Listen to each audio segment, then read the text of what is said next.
Good afternoon, everybody, and welcome to the Israel Brief, brought to you by Lay of the Land. I'm Rolene Marks, and I can't believe it's Thursday already because we bring you the top stories from Israel and the Middle East every Monday to Thursday right here on this platform and also on our channel on YouTube. Don't forget to go there and subscribe because you help us get Israel's side of the story, or even just stories from Israel, out to the world. Let's take a look at those headlines dominating in the Middle East. And of course, the big story for a week already has been the historic peace agreement between Israel and the United Arab Emirates.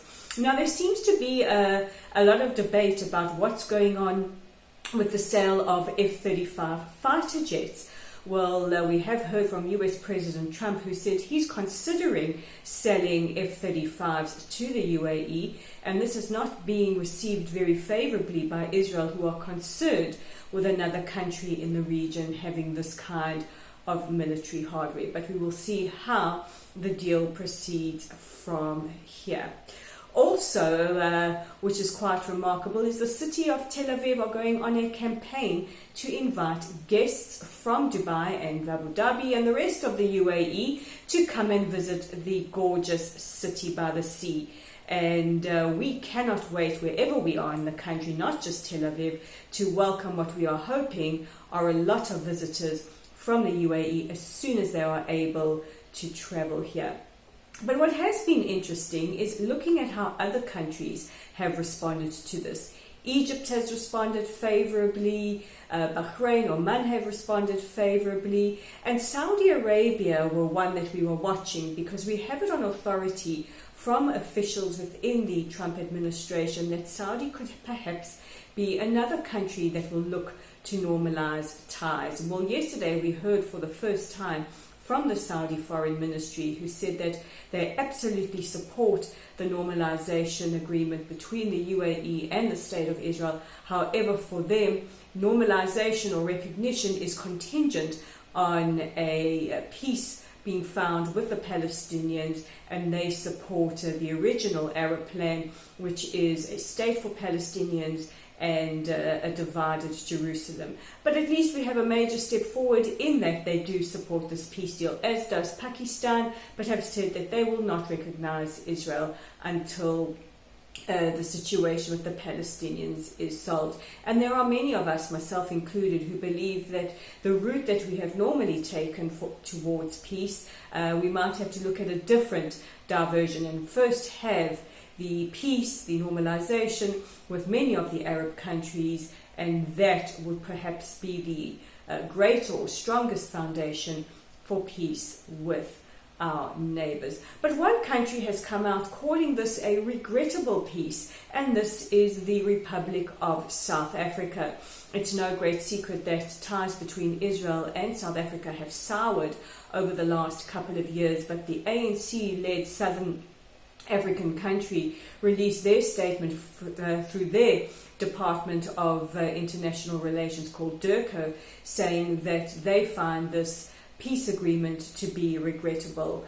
And this is really mind-boggling, coming from a country that found a peaceful way out of its dark past, and even more boggling that they support countries like Venezuela, Iran, and various others, as well as Syria, and not holding to account Omar Bashir, who is wanted for war crimes, but rather allowing him a safe space in the country. So one has to beg the question, South Africa, what has happened to you?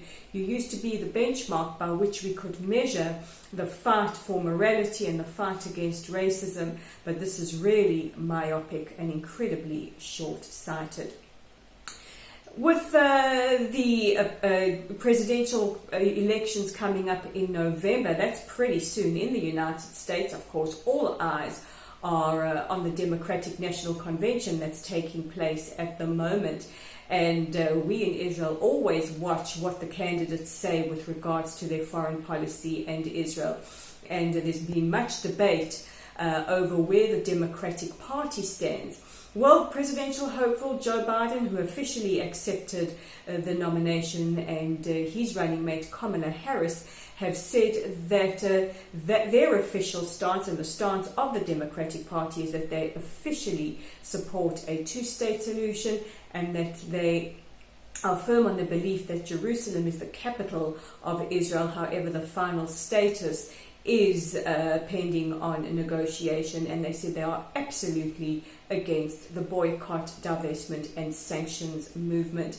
And Joe Biden went a step further by disavowing himself from Linda Sarsour. Linda Sarsour was one of the founders of the Women's March. She was hence kicked off because of her rampant anti-Semitism. She is extremely anti-Zionist, anti-Semitic, and Biden has made the comment that he has spent his lifetime fighting anti-Semitism and cannot be associated with her. So very, very interesting words coming from the Democratic Party, and we're hoping that this is also a message to the, not so rookie now, Congresswoman known as the Squad, Rashida Tlaib, Ilan Omar, and Alexandria Ocasio-Cortez, that Israel enjoys very, very strong bipartisan support from the United States. We're one of the greatest allies. The Democratic Party has come out in strong support of the state of Israel, and maybe you should as well. And our last story of the day takes us back here to Israel and what's going on with the COVID-19 pandemic. And as we speak, the committee is getting together to discuss what the possibilities are for the approaching high holidays. We are fast approaching Rosh Hashanah, Yom Kippur, the high holidays in Israel and for Jewish people around the world, and there will be much discussion around whether or not there should be some kind of lockdown. And all this takes place while the deadline to finalize and agree on a budget approaches. And according to Israeli law, if there is no voting in an agreement on the budget by the deadline, then the Knesset is immediately dissolved and Israel goes to elections, which is a scenario none of us want. I think we've had our fill of elections over the last nearly 2 years.